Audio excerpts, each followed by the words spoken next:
suddenly, and I say suddenly, there is going to be a war in this country. There is going to be a writing on the wall. Mene, Tekel, and Parisi. Welcome back, ladies and gentlemen, and thank you very much for your greatest support. See, bro can lie.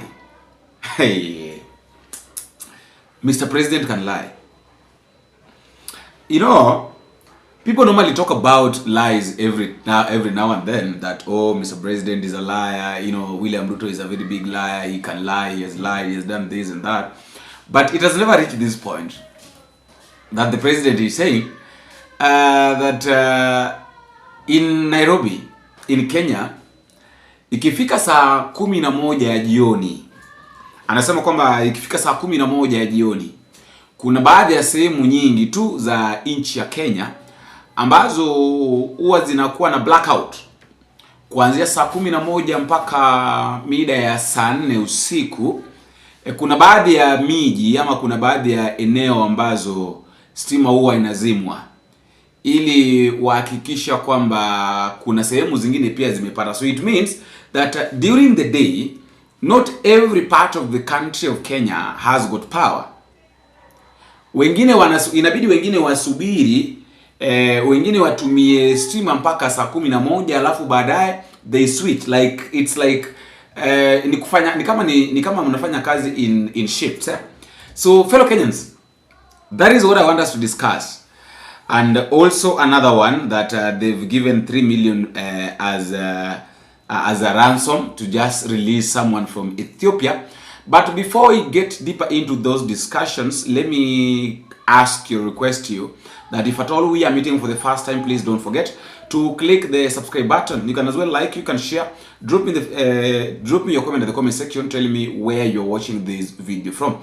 It's very much important that you subscribe, because by subscribing, you're giving yourself an opportunity that any moment there is a video that has been uploaded or that we have uploaded as Bonita Media, you get it so easily. And thank you guys for your greatest support. Thank you for your support every now and then. I really appreciate it. Now, as we get into this discussion, I want us to listen to the president talking about mambo na kuzima stima pande zingine za Kenya, nchi ya Kenya, ili wengine nao pia wapate. Listen to him. Jioni between 5 and 10 p.m. we have to do load shedding. We have to shut off some areas to be able to power other areas because our energy haitoshi. I was in Ethiopia last month. Tulienda kufungua dam hapo. That one dam is generating 5,400 megawatts. 2.5 times our whole power in Kenya. One dam. Mnaona si tuko na shida? Tuko na problem. So we have to.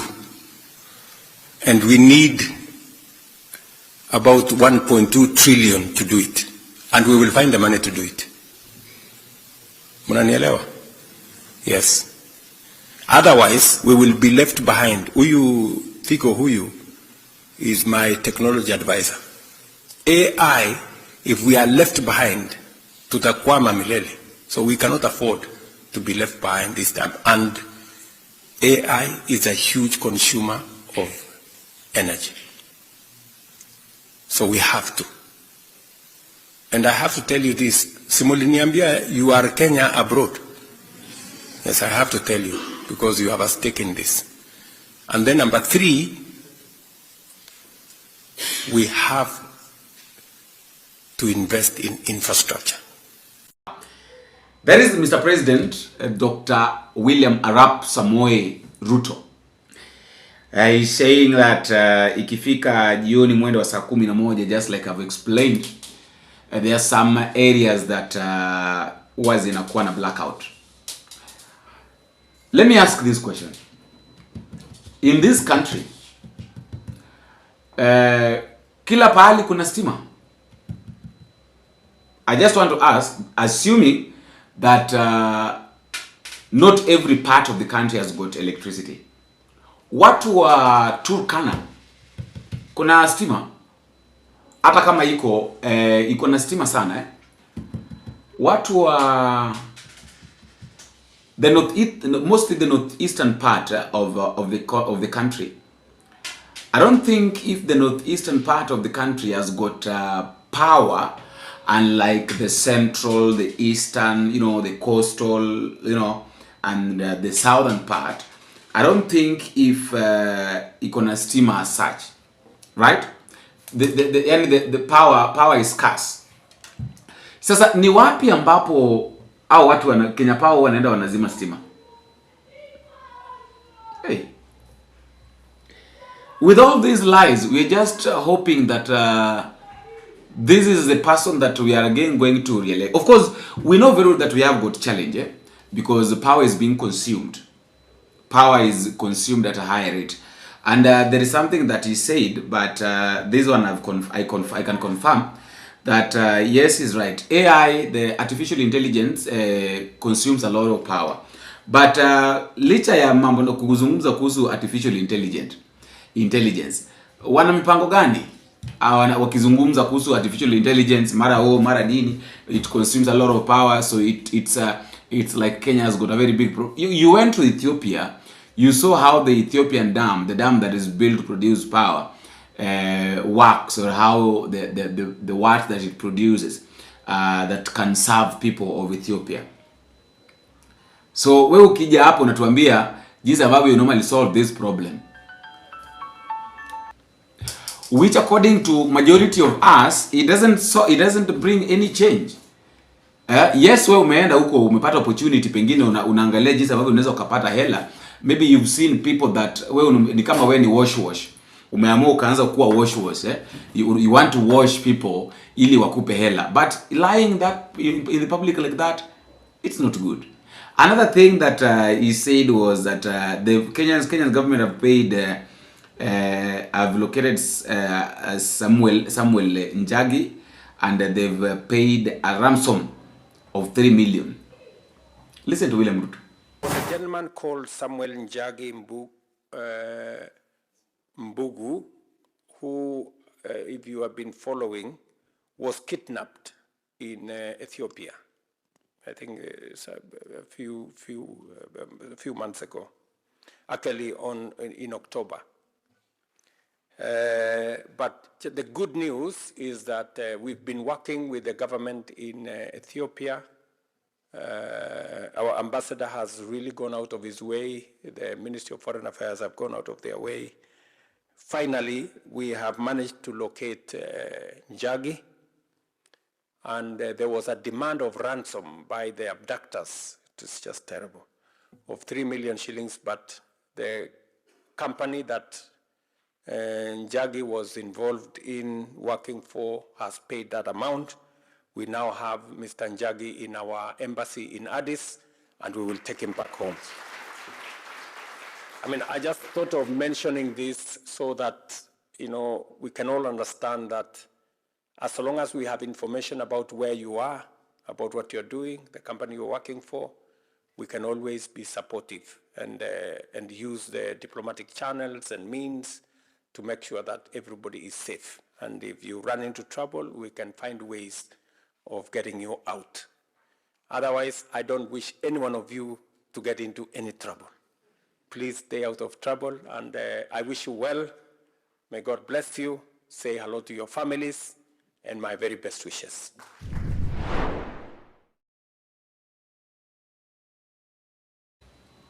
So let me ask this question. Kulingana na hawa watu, according to these people, so right now 3 million is just something that they can just say that we paid 3 million. Do these people really know how? 3 million? 3 million? And then, so it's like you're negotiating with the terrorists. You are fond of negotiating with terrorists that wakishika, mnawapa hela, wanaachilia. Who is it that normally locates these people? That is my question. Because I've been at that point of wanting to ask this question every time, that who is this person that normally locates Nani huyu ambaye huwa anafanya location? Who normally locates these people that are normally being abducted, you know, being taken by the terrorists, being hijacked by the terrorists? Ni nani huyu ambaye huwa anafanya location? Paying 3 million is not 3 million, sio pesa kidogo. Tusidanganyane wa Kenya. 3 million is not money yenye unasema si 1000. And remember, it's coming from the government. Ay babu. And can you imagine the president saying this? I'm sorry about the light, just bear with me. Kuna jua mingi sana, but just bear with me on this. Imagine the president saying that the problem with Kenyans is average thinking, ordinary and usual. We have to stop this with this average thinking if we want change. If others did it, we can do it too. So I have a question to ask. So right now is when the government, the president is saying that we Kenyans have got average thinking. And it is the same average thinking that made him become the president. Now, you see that that same average thinking, the same average thinking that is against, is the same average thinking that is going to make him be a one-term. Let us not lie to ourselves. Things are not going to be very easy in 2027.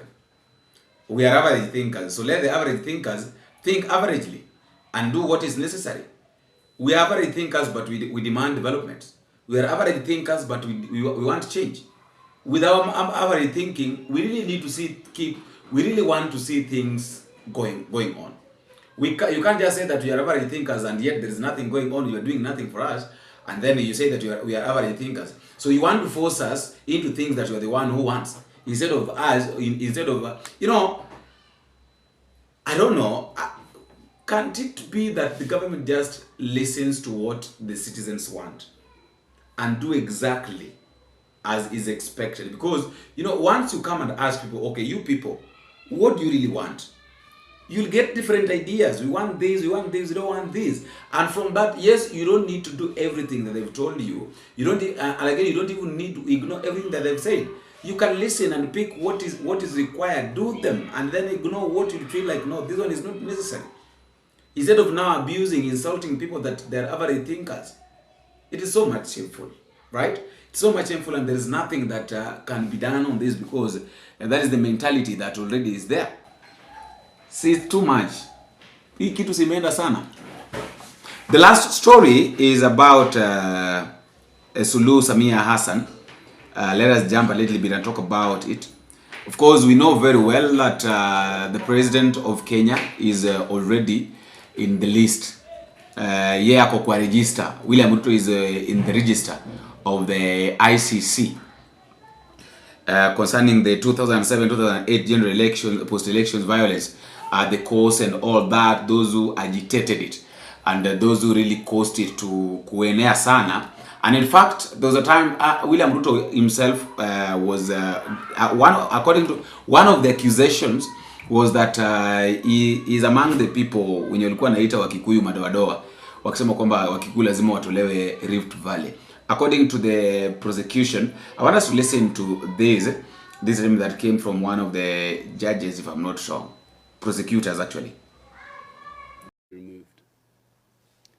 Witnesses will also testify how Mr. Ruto consistently referred to Kikuyu using derogatory terms like madoa-doa, meaning spots or stains, saying that these spots or stains must be removed from the Rift Valley. And you will hear that Mr. Sang, for his part, advertised the time and place of these rallies, encouraging large crowds of people to attend. In addition to these public rallies, smaller private meetings were held as early as June 2006. The first meeting was held at Mr. Ruto's home in Sugoi, on the outskirts of Turbo, which was the first area to be attacked by the network. Witnesses who attended these meetings will tell the chamber that the agenda for these meetings was war. Furthermore, Mr. Sang and Mr. Ruto and others espoused anti-Kikuyu and anti-PNU rhetoric, arranged for the logistics necessary to carry out the attacks, namely funds, transportation, weapons, food and communications, etc. At other meetings, people were designated to call into Mr. Sang's radio show to express their support for ODM and for Mr. Ruto and to denigrate the PNU. areas densely populated with Kikuyu and other PNU supporters were identified for attack. Locals familiar with the area were appointed to lead the attacks and to identify Kikuyu-owned property and businesses. At these meetings, village leaders were also instructed to hold local meetings to maximize the reach of the network's message of hate, and hence the number of people who would later respond to the call to drive out the Kikuyu from the Rift Valley. Immediately preceding and during the violence, local network commanders and youth congregated on the outskirts of the targeted locations in order to organize and coordinate attacks to ensure success. What then was the contribution of the accused to all of this? Mr. Ruto used his political and tribal authority and the traditional obedience and the tradition of obedience of the Kalenjin to their leaders to promote and impose the objectives of the common plan on the Kalenjin community. As I have already explained in some detail, he utilized political campaigns, public events, and private gatherings, as well as the media, to exploit the community's historic grievance and to plant the seeds that the PNU would steal or otherwise rig the elections. As the founder and leader of the network, he was the ultimate controlling hand behind the common purpose. In this way, he made an essential contribution to the Hawa wananchi wako na akili. Wanajua ni nani anafanya kazi, ni nani wa porojo, ni nani wa ukabila. Ni kweli ama si kweli? Si mtihani iko 2027. Wenye kusahihisha mtihani 2027 si ni nyinyi. Si mnajua nyinyi. Now, that one of William Ruto aside, because here Ruto is special, we can say that one of the President William Ruto is a special case. Let's look at this one of Tanzania. And there's a news that is spreading here, which I would like us to talk about a little bit about it. That ICC launches a preliminary examination into post-elections death in Tanzania, The Hague, Netherlands. That is November 4th. That is yesterday, on 4th. 2025. I think I talked about this thing yesterday, if I'm not yesterday, just the other day, and I talked about what can make the ICC involve itself in Tanzanians' genocide, war, and all that, the killings. And of course, we've seen a lot of people being killed in Tanzania, being tortured, a lot of bodies being thrown anywhere. But we also need to understand that when and how does the ICC get involved in cases such as the Tanzanians? Number one, we have to understand that ICC can only get involved in Tanzanian case if the case is referred by the Tanzanian government itself, voluntary referral, which I said, and I'll keep on saying, and I can say right now, that Tanzanian government cannot refer itself at ICC, because you know they are guilty. They are the people that have really caused all the mayhem, all the problem, all the deaths. Imagine over 1,500 people, over 1,500 people dying. Umejua kifo cha hata watu 20 tu. Hiyo ni kifo ya watu wengi sana. So imagine this one of Tanzania is over 150,000. 150,000 people wamekufa. Not 1,500, sorry. 1,500, not 150,000. 1,500 people have died in Tanzania. The reason, the president wanted to maintain power na akasitiza kwamba hakuna mtu yote ambaye anaweza kampinga. Another way that the ICC can get involved is the UN Security Council. When the UN Security Council refers the situation, which is usually for global crisis like Sudan and Libya. Remember, ICC pia have got no police officers to do the arrest, so they have to rely on other members' security council. Like they have to look at what is the panel saying. If the panel says, "Oh, go ahead," then they'll do that. If the panel refuses, then they can't do anything. But we all have to accept that what happened in Tanzania really needs the recall, or really needs the ICC to get involved. And the last one is the prosecutor. If the prosecutor opens an investigation prior, which is on their own initiative, but only with the judicial authorization and strong evidence that ICC crimes occurred, acquired, and domestic remedies failed. Which I think now in this case, this is where now people are basing their thoughts, or maybe their imaginations on. But it's a good thing if this is what is happening in Tanzania. It's a good thing, and it really needs to happen. Tanzanians must get some peace. Like lazima kuwe na hiyo they must find peace. Lazima kuwe na haki. Let me use that. Lazima kuwe na haki Tanzania, and those involved, including the military, must pay the price. The only problem is that now they're trying to change the narrative that it happened. Kenyans are the ones that did that. But all in all, let us wait and see what's happening. And also, you can also tell me what you think at the comment section, fellow Kenyans. Until we meet again, I've been your host, Boniface Awino.